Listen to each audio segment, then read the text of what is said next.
천지배를 주고 19번째 시간입니다.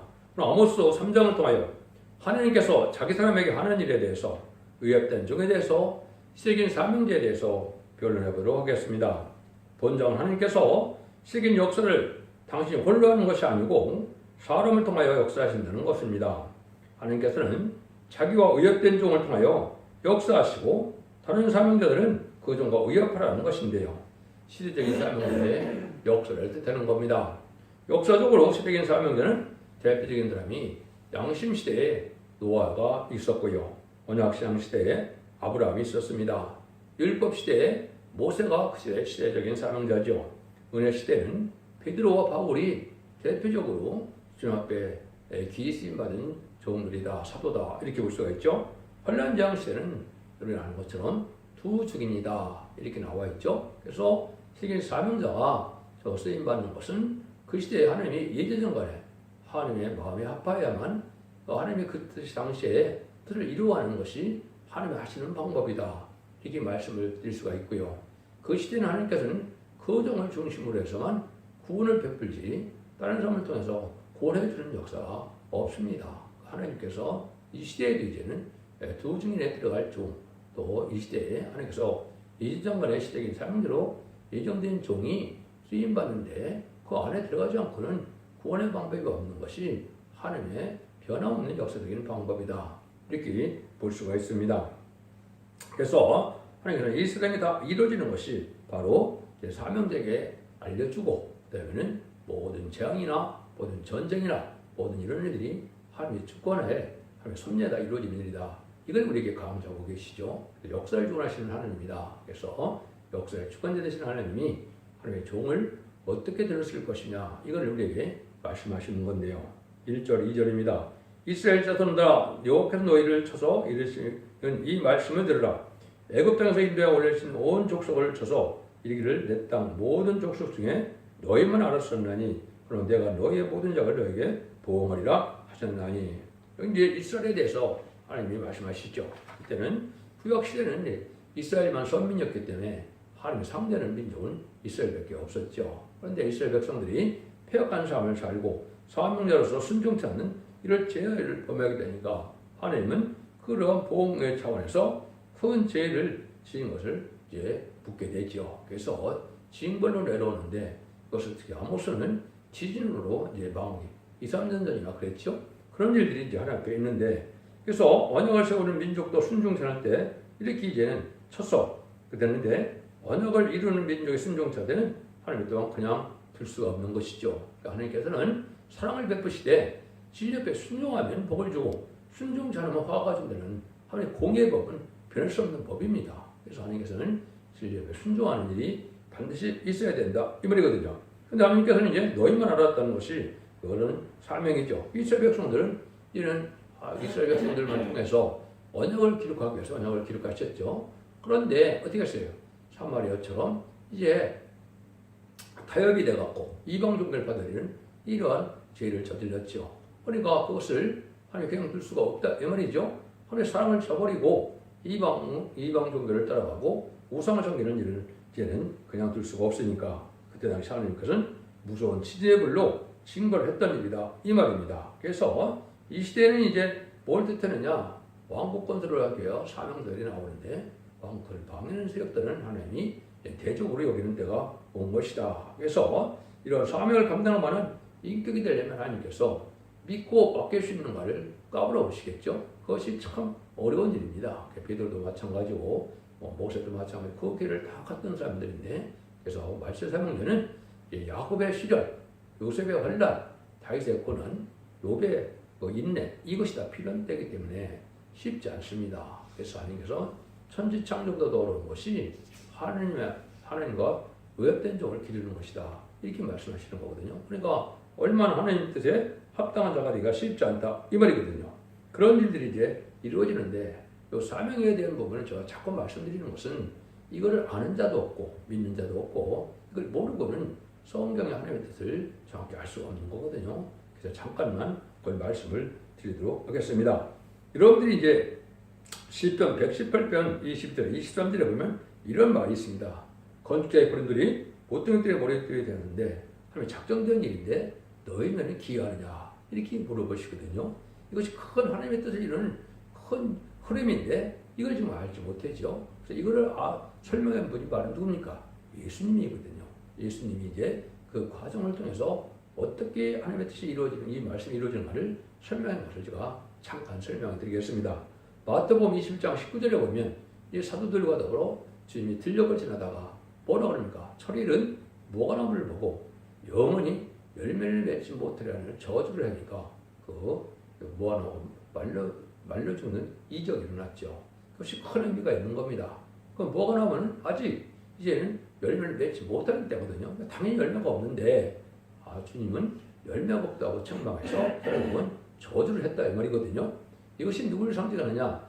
이스라엘 백성들이 성경대로 예언대로 오신 자기가 메시아인데 메시아를 안 받아들일 걸 아시죠? 그래서 안 받아들일 아실 그 이스라엘에 대한 그를 예언을 하신 겁니다. 뭐 운명이라 그럴까요? 그걸 말씀하신 것이다 이 말입니다. 그래서 그걸 이제 못 깨달으니까 마태복음 21장 32절부터 46절까지 보면 뭐라고 표현하십니까? 이제는 그리고 포도원을 농덕에 세를 주고 갔다 그랬죠. 그런데 종들을 때리고 또 죽이고 그러니까 아들을 보냈다 이렇게 나오죠. 아들을 보내니까 또 뭐라 그래요? 이 아들 상속자가 왔다고 그를 포도원 밖에서 20장 39절에 보면 죽였다 그랬죠. 그게 누굽니까? 예수님이죠. 영문 밖에서 예수님을 십자가 못 박혀 죽인 사실이 이런 거죠. 그래서 예수님이 그걸 바로 설명을 하시죠. 그래서 너희가 그런 악한 일을 했기 때문에 예수님이 이 악한 자들을 진멸하고 포도원은 제때 실과를 바치려 하는 다른 농부에게 새로 줄지니다. 예수께서 가라사대 너희가 성경에 건축해버린 돌이 모퉁이돌이 머리돌이 되느니 이것이 주로 말미암아 내 되는 것이요 우리네 기이하다함을 읽어본 일이 없느냐. 이것이 이제 118편 20편 23절을 예수님이 얘기를 하는 겁니다. 근데 그 말씀에 응한 거죠. 그래서 예수님이 이제 건축해버린 돌은 뭐냐. 이사야 9장 6절 7절에 보면 한 아기로 온 예수님은 다윗의 의인에 앉아서 나를 굳건히 세우려고 오셨다 이거거든요. 그때 당시 다윗 왕국으로 표현되어 있죠. 지금 그것이 천년왕국이죠. 천년왕국을 세우는 일로 해서 이 땅에 오신 예수입니다. 이 말입니다. 그런데 그 예수님을 시간 못 박혀 죽였으니까 건축에 버린들이 되었죠. 근데 이제 목동에 버린들이 되는 것은 이제 심판주 역사가 남아있는 거죠. 심판주 역사는 다른 백성이 한다. 열만 명의 백성이 한다. 이렇게 얘기하는 거죠. 그래서 하나님의 나라를 너희는 빼앗기고 그랬죠. 그래서 이스라엘 백성들의 사명이 옮겨가는 겁니다. 이스라엘 백성들이 지금도 예수를 영접하지 않는데 어떻게 하나님의 사명을 할 수 있습니까? 갈라디아 3장과 3장 9절이나 29절에 보면 뭐랍니까? 그리스도에 속한 자가 아브라함의 자손이지 육적인 자손이 아브라함의 자손이 아니라 분명히 말씀하셨습니다. 예수 믿고 중생받아야만 이스라엘이고 예수 믿고 중생받으면 하나님의 백성도 되고 종이 될 수 있는 거거든요. 그게 없으면 하나님을 아무리 오랫동안 섬기고 예배를 많이 보고 교회를 많이 다녀서 구원받은 것이 아닙니다. 여러분들은 그걸 잘 아셔야 돼요.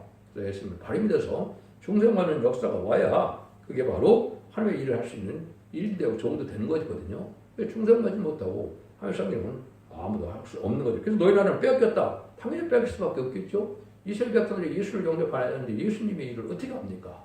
할 수가 없는 거죠. 그러니까 뭐예요? 이 돌에 떨어지면 깨어지겠고 이 사람이 또 사람에 떨어지면 저를 가로로 만든다.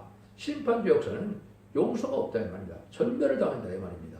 그래서 이런 역사가 이제 한국으로 옮긴 것을 제가 말씀을 드려보는 거죠. 그래서 마태복음 24장에 가면 전체적으로 20세기 될 일을 쭉 설명을 하십니다. 그래서 20세기 중간에 종말 때 이루어질 걸 얘기하시고 이제는 장선을 하려는다 그러시고 마태복음 24장 31, 33절, 35절까지 보시면 뭐라고 그럽니까? 무화과나무 물을 베어라. 잎이나고 가지가 않으면 여름이 가쁜 줄 아는 것처럼 인자가 문 앞에 이뤘다. 이렇게 얘기거든요. 그럼 예수님 재림할 때가 가깝다. 이 말이죠. 저주받았던 그 무화과나무가 다시 잎이 날 때가 온다는 거죠. 그것이 1948년 5월 14일 날 이스라엘이 건국된 것이죠. 1800년 동안 나라가 없는 나라가 어떻게 그게 가능합니까? 하나님이 그렇게 하셨죠. 그래서 근데 3개월 후에 1948년 8월 15일 날 한국이 일본에서 이제 해방이 돼서 결국 나라가 건국됐죠. 그것이 바로 3개월에 된 것이 이때가 우리나라가 사명국가로 세워지는 겁니다. 그 내용은 여러분들이 박관중 장로나 안희성 여사의 책을 보면 간증해 보면 이걸 알 수가 있습니다. 하나님 사명을 한 걸 세운 것이고, 그래서 이 장로 이승만 대통령으로 이제 이윤영 목사의 기도로 시작된 것이 바로 한국의 재헌국회고, 그 재헌국회로 말미암아 한국이 건국된 거라. 이것이 바로 사명국가다 이 말입니다. 그때부터 하나님 말세 사명자가 한국에서 나오고 한국의 복음의 운동이 아주 강렬하게 일어나서 70년, 80년대 얼마나 기도가 번성했습니까? 그래서 21세기에 하나님이 새로운 정과 새로운 역사를 통해서 동방역사, 세일역사, 세계 사명자를 일으켜서 하나님 하시고자 하는 것이 하나님의 방법이다. 이렇게 볼 수 있는 겁니다.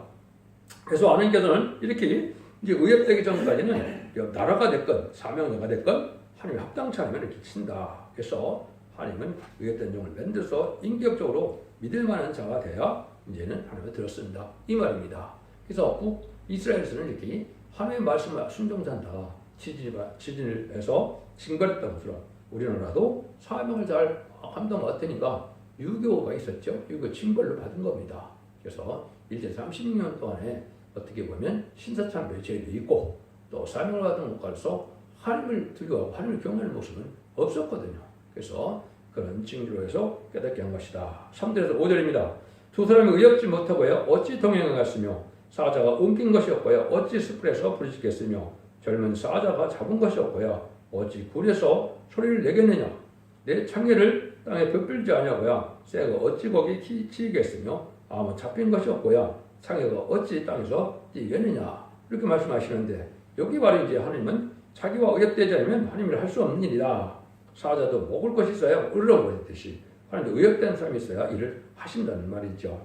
하나님과 의협되려면 자기 사명에 합당해야 되고 나머지 사명자는 그 의협된 종에게 순종하야만 하나님의 의협되는 것이다. 이렇게 말씀하는 겁니다. 그래서 이것은 일반적인 사명자가 아니고 시대적인 사명자다. 그 시대적인 사명자는 두 증인 것을 받을 종인데 두 증인 것을 받을 종도 동방답변을 하면서 받을 종 한 종을 일단 얘기를 하는 겁니다. 그래서 한 종은 서방에서 사명 결합이 이룰 뜻이고 실질적인 세계인 사명자는 동방 땅끝에서 나타나는 하나님의 종이다. 이런 말씀을 하시는 겁니다. 근데 여러분들이 이제 하나님 앞에 쓰임 받으려면 어떻게 돼요? 예수님을 통해서 알 수 있죠? 예수님이 마태복음 4장인가요? 거기서도 그렇고 이제는 하나님이 그 예수님이 침례 받을 때 뭐라 합니까? 이런 내 사랑하는 아들이요 내 기뻐하는 자라고 그랬죠. 하나님이 기뻐하는 자가 돼야 사랑을 할 수 있는 건데 예수님도 두세 번이나 그런 것을 말씀을 하셨죠. 근데 이거는 이제 인간적으로 의협된 종에 대해서 시행인 사명자는 어떻게 되겠느냐. 이사 62장 5절에 보면 마치 청년이 처녀와 결혼한 같이 네 아들들이 너를 취하겠고 신랑이 신부를 기뻐한 같이 네 하나님 너를 기뻐하리라. 여기 이제 하나님 시행인 사명자가 그래서 청년이 처녀를 받을 때 얼마나 기쁩니까? 그런 식으로 결혼할 수 있는 그런 정도 기뻐하는 종이 있다 이 말이죠. 여기 그 종인데 이것이 이제 스가랴 4장 10절에서는 또 이렇게 이야기되어 있습니다. 이거는 뭐 응하는 자에게는 알 수 없는 것이고 하나님 모든 말씀이 일전에 없이 다 응해야만 되니까 그렇지 않고는 시대인 사명자가 될 수가 없는 겁니다. 작은 일의 날이라고 멸시하는 자가 누구냐? 이 일곱은 온 생에 두루져 향하는 여호와의 눈이라. 다림질이 스룹바벨의 손에 있음을 보고 기뻐하리라. 작은 일의 날이라 아주 적은 일로 시작이 된다 이 말이죠. 이것이 실질적으로 2013년도 1월 28일 시작이 됐습니다. 그래서 사가랴 5장처럼 확인하게 될 두 여인과 또 사명자 한 명, 셋이 시작된 것이 작은 날인데 분명히 스룹바벨이라고 그랬죠. 스룹바벨은 이제 여호수아와 스룹바벨이 성전 목할 때 쓰임받은 대표적인 사명자죠. 스룹바벨이 그때 당시에 총독이었습니다. 그것이 이제 왕권의 총독과의 책을 맡은 종이 나온다 이 말인데 그 종이라는 겁니다. 그 종이 누구냐? 다림질을 진 종이라 하나님이 기뻐하는 종이다 이 말입니다. 하나님의 말씀을 잘 전하고 하나님 뜻대로 전하니까 하나님 기뻐하는 종. 요 종이 이제 시대적인 사명으로 쓰임 받을 것이다. 이렇게 보여준 겁니다. 아까 돌 위에 떨어지면 다 가루로 만든다는데 그래서 그 말씀이 어떤 얘기일까요? 예수님의 심판주 역사인데 이 종을 통해서 역사가 되는 것이 이사야 60장입니다. 그래서 이사야 60장 12절에 보면 너를 섬기하는 백성과 나라는 파멸하니 그 백성들은 반드시 진멸되라. 이거 있거든요. 일어나라 빛을 발하여서 이 시대에 죽지 않고 세시다가고 죽음을 맛보장을 필요성잖아요. 쟤네들 영접하여 남성 나온 백성으로 예정되는 축복인 천년왕국에 들어갈 백성들은 종과 백성은 바로 이렇게 그 종의 말씀의 표현에 순종치 않으면 살 수가 없는 겁니다. 두 중인 건데 아래 드지라고 않고 사는 방법이 없는 겁니다. 노예 방주를 타지 않고는 살 방법이 없었던 것으로 이 시대에도 그것이 승대 소떼기라는 것은 예수님이 어디에 오신다고 합니까? 계시록 1장 10절이나 2장 1절에 보면 금첫대 사이에 다닌다 그랬죠. 금첫대 사이에 금첫대 교회에만 예수님이 재림을 수 있는 교회가 되는 겁니다. 그 교회 사명자가 바로 그 사명이다 이 말입니다. 그래서 여러분이 아주 중요한 말씀을 여기 하시죠. 6절에서 8절입니다. 성읍에서 나팔을 불게 되고야 백성이 어찌 들어야지 아니겠으며 여호와 시키심이 아니고야 어찌 재앙이 어찌 성읍에 의명하느냐. 주 여호와께서 자기의 비밀을 그중 선지자에게 보이지 아니하시고는 결코 행하심이 없으리라. 사자가 부르짖은즉 누가 들어야지 아니하겠느냐. 주 여호와께서 말씀하신즉 누가 예언하지 아니하겠느냐. 참 여기 이제 중요한 말씀인데 이 말씀은 참으로 잘못 적용되는 것이 이제 이 시대의 거짓 선지자들이 하는 일입니다. 이걸 한번 보시죠. 그래서 하나님께서 이렇게 이제 나팔을 불다. 이것은 경고를 하는 거. 경고를 하고 난 다음에 이제는 재앙이 오고 환란이 온다. 이 말이죠. 인간 동안에 시적인 사명자가 말씀에 그대로 경고를 하게 됩니다. 그런데 뭐라 그래요? 주 여호와께서 자기 비밀을 주어진 환자들에게 보이지 않냐하시는 결코 행하심이 없다 그랬죠. 그럼 이것이 자기가 환상계시를 봐서 내가 지금 하나님의 환상계시를 하니까 내가 그 종이다. 이게는 말이 안 되는 겁니다. 이건 무슨 말씀이냐? 내가 할 일은 옛날에 연립권의 선지서에 다 말씀을 기록을 해놨다 이 말입니다. 예지정간에 인간 존재는 빠짐없이 기록해놨는데 그때 기록한 그 말씀대로 하는 역사하는 종이다. 그러니까 그 말씀에 알아야만 사용할 수가 있겠죠. 이게 시대적인 사명자인데 이걸 자꾸 자기한테 얘기하다 보니까 환상, 계시, 꿈 뭐 이걸 갖고 지금 자기가 하나님의 사명자처럼 얘기하는데 이건 전부 거짓 선지자입니다. 성경의 본문을 통해서 역사하는 바라면 그거는 마귀 역사다. 이렇게 볼 수가 없는 겁니다. 그래서 이래서 그러면 하나님이 선지자를 이렇게 보이는 때가 있고 그거는 이제 여러분이 잘 아는 것처럼 2500년 내지 2700년 전에 남유다가 망하고 북이스라엘이 망할 때 선지자를 하나님이 들었었죠. 그건 인간 종말의 심판 때 들었었다는 걸 예표한 것이고 지금이 바로 아수르에서 북이스라엘이 망한 것처럼 공산당에 의해서 얘는 심판의 환란이 일어나게 됐고 남유다가 바벨론에서 망한 것처럼 이제 속화되고 부패돼서 이런 부패된 세상에서 상달되는 호소가 예를 들 수 없는 이런 세상에 망할 세상에서 하나님이 구원을 베풀 때가 오는 것인데 이것이 인간 종말입니다. 그럼 하나님이 이렇게 예언을 성취한 것은 예수님의 초림과 재림으로 성취가 되는 것이죠. 그래서 2000년 동안 초림주의 역사를 했고 이제는 21세기 있던 재림주의 역사를 해서 이제는 천년을 걸려 살게 하는 것이 하나님의 뜻이다. 그러니까 이거를 두진 권세가 나와 있을 때가 돼서 이 종이 마지막 최종 변론으로 이제는 끝을 맺는 역사에서 왕국권을 하게 된다. 이렇게 깨달아야 하나님이 하시고자 하는 말씀을 여러분이 정확히 아신 겁니다. 그래서 이때 뭐라 그래요? 그때 당시에는 아마시라는 선지자가 있었지만 아모스 보고 뭐라 그래요? 뽕나무를 제외는 아모스에게 나타나서 가서 농사를 그만두고 내가 북방을 치겠으니까 이 일을 해결할 수 있도록 해라. 이런 얘기를 했죠. 그래서 그런 거랑 마찬가지로 이제는 그런 종이 나타나게 되어 있다. 이 말이거든요. 그래서 세계인 사명자를 예표한 것이 아모스 선지자인데 7장에 보는 거예요. 당연히 자세히 나와 있죠. 그 종을 들어 쓰는 것이 인간론의 세계인 사명자 들어 쓰는 방법을 아모스 선지자에 예언을 하셨다. 이렇게 보셔야 됩니다. 그래서 이것은 뭐 잘나서 한 것도 아니고 자기 쓰는 것들은 하나님이 들어 쓰는 방법으로 하나님이 엉뚱한 하는 이런 싸움을 통해서 역사하는 우리가 알 수가 있다. 이 말입니다. 그래서 모든 하나님의 비밀은 하나님 앞에 합당한 자에게 알려주는 것이고 인간의 머리로 연구해서 학문적으로 연구해서 이론화시키고 학문화시켰다고 되는 것은 아닙니다. 여러분 구원을 잘 만든다 해서 하나님이 구원을 인간이 만든 구원으로 바뀌겠습니까? 아닙니다. 그건 성경에 예언된 대로 하시는 겁니다. 성경에 예언된 대로 구원하고 성경에 예언된 대로 심판하고 성경에 예언된 대로 축복하시는 거거든요. 그걸 여러분이 믿으셔야 이거를 알 수가 있다. 이 말입니다. 그 내용이 이제 10장 7절에 보면 일곱째 천사가 소리내는 날 그 나팔을 불게 될 때 하나님의 비밀이 그중 선지자에게 일어나신 복음같이 이르리라. 제가 말이 딱 맞는 게 뭐냐? 하나님이 인간 중간에는 모든 선지자에게 전하신 하나님의 비밀이 다 이루어진다. 그 하나님의 시대의 비밀은 뭐냐? 예수님을 영접해서 죽지 않고 셋째가고 죽음을 나쁘지 않고 배송잖아요. 남종 나온 백성이 천왕교회 축복을 받게 되는 구원의 비밀이 하나님의 비밀인 겁니다. 이거는 예언석에 다 들어가 있다 이 말입니다. 그러니까 지금까지는 그리스도의 비밀이었기 때문에 예수님을 구세로 영접하고 속건잡으로 들어가신 이제는 십자가 여러분을 믿고 사망 권세를 이겨서 부활실천하신 예수님을 믿어야만 중생받아서 천국 백성의 영원을 받는 시대가 은혜 시대이죠. 근데 재림의 주가 올 때는 영업 간에 원대점대 회합을 해서 이렇게 이제는 가족적인 축복으로 새 축복을 누리는 것이 하나님께서 하시는 방법이다. 그래서 이 종이 이제 이사 19장 20절에는 한 구원자, 보호자를 보낸다. 이걸 했거든요. 여기 모세를 통하여 이제는 애굽에서 구원했던 것처럼 또 사사시대에는 사사를 통해서 블레셋에서 이스라엘을 구원했던 것, 그걸 다 구원자로 표현했거든요. 사사기 3장 9절이나 3장 15절에 보면 애굽 신하고 이런 사사를 세울 때도 내가 구원자를 보내준다 하고 사사를 보낸 겁니다. 인간적으로도 이렇게 시대의 삶을 통하여 세상이 망할 때 구원의 역사가 시작될 것을 의합된 종이더라. 시대의 삶명도다. 이렇게 표현한 것이다. 이 말입니다. 그래서 예수님도 이제 누가복음 24장 44절에 보면 모세 율법과 순자의 글에 시편에 따를 기록하여 예언된 것이 있다 그랬죠. 그 말씀대로 이제 예언이 다 성취돼서 이루어지기 시작한 것이 예수님이고 예수님 재림의 때가 인간 종말의 역사로 이제 마지막으로 이루어지는 때가 온 것이다. 이렇게 여러분이 보셔야 된다. 이 말입니다. 그래서 하나님께서는 이렇게 성경의 되기를 미리 보여주는 때를 선지시대를 한 것이고 그것을 이제 이루는 때를 은혜시대를 한 것이고 은혜시대 끝날에 이제 환란장 시대 다시 모든 성경의 예언이 성취된 때가 온다.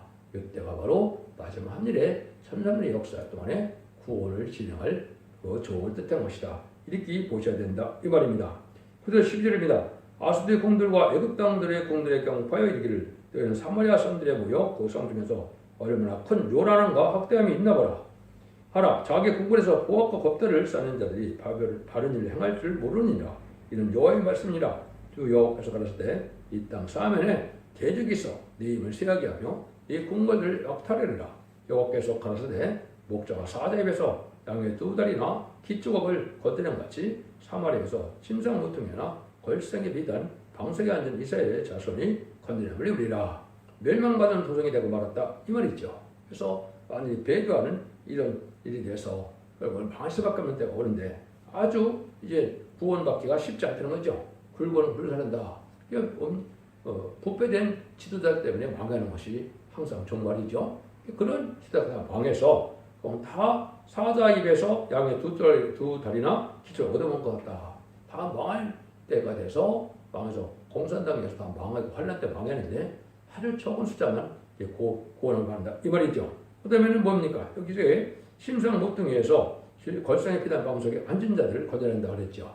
그럼 기도해서 하나님과 교통하는 사람들을 구원해야겠다. 이 말이거든요.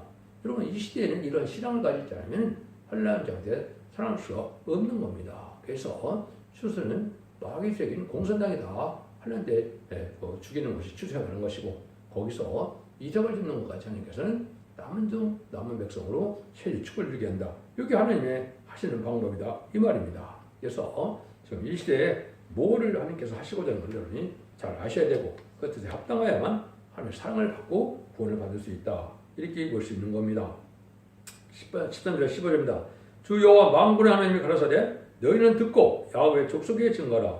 내가 이스라엘의 모든 죄를 보호하는 날에 그들의 단들을 벌하며 그 단들의 뿔들을 꺾고 땅에 떨어뜨리고 겨울공과 여름공을 치리니 상하공들이 파멸되며 그 공들이 결판나리라. 이런 여호와의 말이라. 그래서 하나님께서 이제는 3점에 계셨다. 이런 거를 증거하긴 한데 이스라엘 모든 죄를 보호하는 날에 이제는 단들을 벌한다.